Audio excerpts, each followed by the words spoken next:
In this video, we are going to fix Microsoft Store download error code 0x80072edf. So without any further ado, let's get started.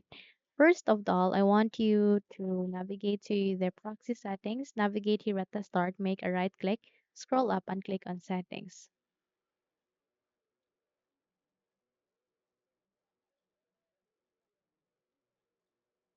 At the settings, please proceed to the left pane, find for an option which is the network and internet. Then please find for proxy. Then here, please ensure that the automatically detect settings is being on. And here, if you have any manual proxy setup, remove that one and make sure this one is being off. Once done, try to restart your computer and check if the error has been resolved. If not, proceed to the next solution. And that is, you need to navigate here at the start, make a right click, scroll up, and then click on run. Here in this small window, type for wsreset.exe, click on the OK button, and you need to wait until this procedure would be finished. And once you are done, try to check if the error has been resolved. And if not, then proceed to the next solution. Navigate here at the button search bar, type for CMD.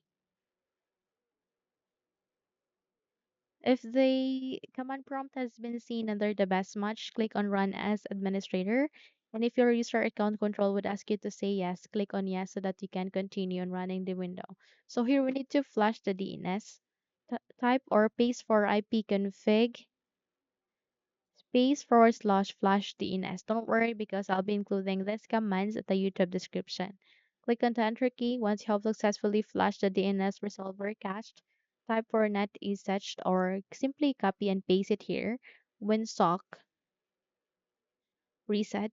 Click on the enter key. Wait until you're able to successfully reset the Winsock catalog, close the window, restart your computer, and try to check if the error has been resolved, okay? Now, if you found this video helpful, kindly like and subscribe. You may also click or turn on the notification bell so that you will be notified for more upcoming tutorials. Thank you and have a good day.